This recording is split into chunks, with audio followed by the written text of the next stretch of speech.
Welcome back to Skyline Capital. And आज के video में हम बात करेंगे सबसे इंपॉर्टेंट टॉपिक के बारे में, जो है गोल्ड और सिल्वर का crash. Gold and silver prices have crashed.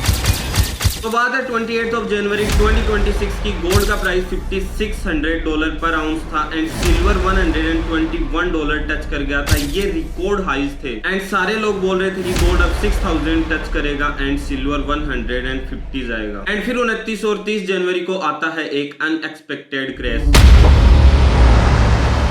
And इस क्रैश के अंदर गोल्ड गिर गया 12% एंड सिल्वर 36% डाउन चला गया। इट मींस कि एक दिन के अंदर $7.4 ट्रिलियन मार्केट से वाइप्ड आउट हो गए। एंड सिल्वर का ये क्रैश 1980 के बाद का सबसे वर्स्ट क्रैश था। एंड इस क्रैश के बाद में सबके माइंड में सिर्फ एक ही क्वेश्चन है, why did gold and silver fall so hard? Is it A bubble या फिर कोई ग्लोबल शॉक? तो आज स्काईलाइन कैपिटल पे हम इन्वेस्टिगेट करेंगे स्टेप बाय स्टेप एंड मैं आपको बताऊंगा कि एग्जैक्टली हुआ क्या था, क्यों हुआ एंड मोस्ट इंपोर्टेंट कि अब क्या होगा। ये वीडियो एक स्टोरी नहीं है, ये है एक master class global finance, federal Reserve and market psychology का। तो watch this video till the end, क्योंकि एंड में मैं आपको बताऊंगा कि अब आगे क्या हो सकता है। तो let's get started without wasting time. तो सबसे पहले हम बात करेंगे कि इस क्रैश के पहले क्या हुआ था, बिकॉज ये क्रैश कोई वैक्यूम में नहीं आया, ये एक मैसिव रैली के बाद आया है। 2025 में गोल्ड ने 64% की गेन की। जस्ट थिंक अबाउट इट, एक साल के अंदर 64%। एंड ये 2025 का बिगेस्ट परफॉर्मिंग एसेट था। एंड सिल्वर ने तो 250% गेन की थी एक साल के अंदर। And do you think this is normal?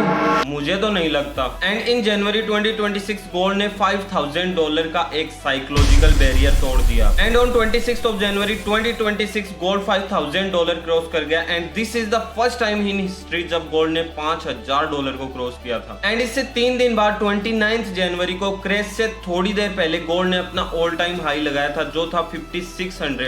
Silver ने $121 पर आउंस टच किया। एंड एक महीने में सिर्फ जनवरी में सिल्वर 68% ऊपर चला गया और ये अब तक का सबसे स्ट्रॉन्गेस्ट मंथली गेन था सिल्वर का, दिसंबर 1979 के बाद। एंड ये सारी चीजें देख के ऐसा लग रहा था कि safe haven asset gold and silver काफी ज्यादा डिमांड में है। बट अब आता है सबसे इंपॉर्टेंट सवाल कि गोल्ड एंड सिल्वर ने इतना रैली क्यों दिखाया। एंड ये भी इंपॉर्टेंट है क्योंकि ये रैली रैंडमली नहीं है, इसके भी काफी सारे फैक्टर्स हैं, जिनमें हम सबसे पहले बात करेंगे पहले फैक्टर की, जो है जियोपॉलिटिकल केओस। तो देखो, ट्रम्प एडमिनिस्ट्रेशन ने वेनेजुएला के लीडर को सीज किया, ग्रीनलैंड एनेक्स करने की थ्रेट दी, ईरान पे मिलिट्री स्ट्राइक की वार्निंग दी एंड क्यूबा पे ऑयल लेविस लगाया। एक के बाद एक वर्ल्ड ऑर्डर डिसरप्ट हो रहा था। एंड अब बात करते हैं दूसरे फैक्टर के बारे में, जो है फेडरल रिजर्व इंडिपेंडेंस का फियर। तो मार्केट को डर था कि ट्रम्प फेड को इन्फ्लुएंस कर सकता है। जेरोम पोवेल पे प्रेशर था रेट कट्स देने का। एंड अगर फेड इंडिपेंडेंस कॉम्प्रोमाइज नहीं होती है तो इन्फ्लेशन कंट्रोल नहीं होगा। एंड जब इन्फ्लेशन का डर होता है तो लोग गोल्ड और सिल्वर के अंदर सेफ हेवन ढूंढते हैं। एंड अब बात करते हैं तीसरे फैक्टर के बारे में, जो है डी-डॉलराइजेशन। तो देखो, ब्रिक्स नेशन जैसे Brazil, Russia, India and China, ये सारे यूएस डॉलर से दूर जा रहे थे। एंड सेंट्रल बैंक्स गोल्ड को बाय कर रहे थे, जिसमें चाइना ने तो स्पेशली सबसे ज्यादा बाइंग की। एंड इस चीज से डॉलर वीक हो रहा था। एंड अब बात करते हैं चौथे फैक्टर के बारे में, जो है dollar weakness. Look, US dollar weak हो रहा था और जब यूएस डॉलर वीक होता है तो commodities like gold and silver expensive नहीं लगते, तो फॉरेन इन्वेस्टर्स इन्हें और भी ज्यादा खरीदते हैं। एंड ये सारी चीजें मिला के एक परफेक्ट स्टॉर्म बन गया, geopolitics, Fed fears, de-dollarisation and dollar weakness. And ये सारे फैक्टर्स एक ही डायरेक्शन में पॉइंट कर रहे थे। एंड गोल्ड एंड सिल्वर की रैली के पीछे ये सारे रीजंस भी काफी इंपैक्टफुल थे। एंड अब बात करते हैं ऐसे ट्रिगर पॉइंट के बारे में जिसने इन सारी चीजों को पलट दिया, वो है Kevin Warsh and the Fed. So on 30 January 2026 Trump announced that Kevin Warsh will be the next chairman of Federal Reserve. And ये अनाउंसमेंट लिटरली एक बॉम्ब था मार्केट के लिए। सो सबसे पहले ये समझना जरूरी है कि केविन वॉर्स कौन है एंड ये अनाउंसमेंट इतना जरूरी क्यों था। सो केविन वॉर्स जॉर्ज बुश जो 43rd प्रेसिडेंट थे यूनाइटेड स्टेट्स के, उनके व्हाइट हाउस में इकोनॉमिक एडवाइजर थे। एंड 2006 से 2011 तक federal reserve board of governors में सर्व किया था। एंड ये वही टाइम था जब 2008 में फाइनेंशियल क्राइसिस आया था। एंड देखो, सबसे इंपॉर्टेंट बात यह है कि वॉर्स को ट्रेडिशनली एक होप माना जाता था। इट मींस कि वो हाई इंटरेस्ट रेट्स पे बिलीव करते थे और वो इन्फ्लेशन कंट्रोल को प्रायोरिटी देते थे इकोनॉमिक ग्रोथ से ज्यादा। एंड 2010 में फेड ने जब क्वांटिटेटिव ईजिंग QE स्टार्ट किया था, जब वॉर्स इस चीज के अगेंस्ट था। इट मींस कि वो इजी मनी पॉलिसी को सपोर्ट नहीं करते थे। And now the most important question is कि ये अनाउंसमेंट मार्केट के लिए इतना कैटास्ट्रोफिक क्यों था। सो अब बात करते हैं क्रैश के बारे में, तो देखो 29 जनवरी की रात को यूएस मार्केट ओपन होता है एंड डॉलर स्ट्रॉन्ग होना स्टार्ट होता है, बॉन्ड यील्ड्स ऊपर जाते हैं एंड इस चीज के बाद में गोल्ड थोड़ा प्रेशर में आता है, तो ट्रेडर सोचते हैं कि नॉर्मल पुल बैक है। बट 30 जनवरी की मॉर्निंग को सडनली सेलिंग आ जाती है, स्टॉप लॉसेस हिट हो जाते हैं, फ्यूचर कॉन्ट्रैक्ट्स क्रैश कर जाते हैं एंड सिल्वर तो लिटरली वाटरफॉल बन जाता है, लाइक 10%, 15%, 20% इंट्राडे स्विंग्स। एमसीएक्स पे लोअर सर्किट्स लगने लगे एंड उसके बाद आता है सबसे dangerous word, margin call. And it means जिसने लेवरेज पे सेल किया था, ब्रोकर ने फोर्स सेल कर दिया, चाहे प्राइस अच्छा हो या बुरा, बस सेल। एंड जब फोर्स सेलिंग आती है मार्केट को कोई नहीं बचा सकता।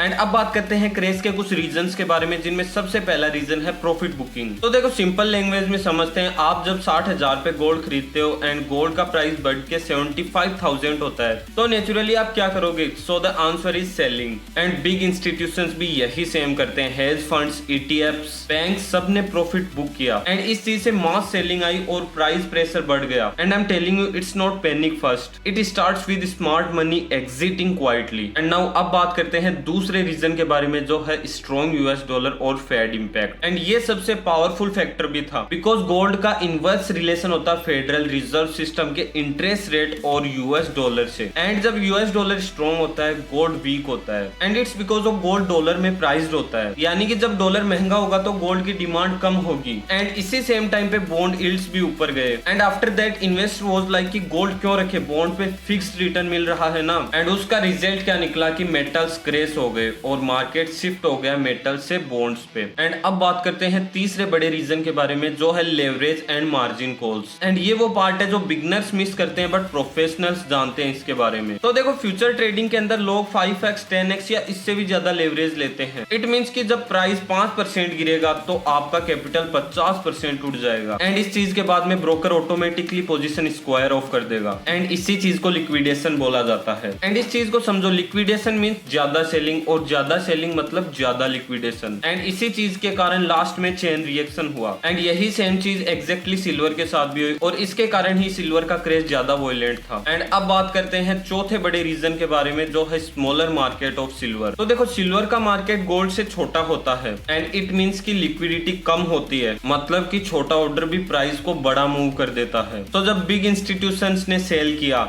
तो प्राइस फ्री फॉल मोड में चला गया एंड इसी रीजन से सिल्वर हिस्टोरिकली ज्यादा वोलेटाइल होता है। तो ये थे कुछ मार्केट के क्रेज के पीछे के रीजंस। एंड अब आता है एक और इम्पोर्टेंट टॉपिक, जो है मार्केट साइकोलॉजी। एंड आपको पता होगा कि मार्केट नंबर से नहीं इमोशन से चलता है। सबसे पहले फोमो, फिर ग्रीड, फिर पैनिक एंड उसके बाद में रिग्रेट। एंड यही सेम साइकिल हर क्रेज में रिपीट होता है। एंड एक चीज हमेशा ध्यान में रखना, जब सारे लोग बोलते हैं कि गोल्ड गिरेगा नहीं, तब समझ लेना कि करेक्शन पास में है, बिकॉज मार्केट का नेचर ही ऐसा होता है कि वो हमेशा मेजोरिटीज को गलत प्रूव करता है। एंड अब आता है सबसे इंपॉर्टेंट सवाल कि अब क्या करें। तो देखो सबसे पहले तो आपको कोई पैनिक सेलिंग नहीं करनी है एंड लेवरेज को तो एकदम अवॉइड करना है एंड एसआईपी स्टाइल बाइंग करनी है एंड लॉन्ग टाइम की तरह सोच के चलना है, शॉर्ट टाइम मूवमेंट्स को नहीं देखना। एंड सबसे जरूरी चीज रिस्क मैनेजमेंट सबसे अच्छी तरीके से फॉलो करना है। And remember, gold and silver crash नहीं हुए परमानेंटली, ये सिर्फ एक करेक्शन था। सो ये थी सारी चीजें गोल्ड की रैली और इस क्रेश के पीछे। एंड इस वीडियो में हमने डिकोड किया that why gold and silver fell and what triggered crash and अब future strategy क्या होनी चाहिए। So if you learn something new, like this video and comment metals if you watch this video till the end. And most importantly, don't forget to subscribe Skyline Capital for smart investing content. So this is Ramil from Skyline Capital. See you in the next video. Until then, stay invested, stay smart.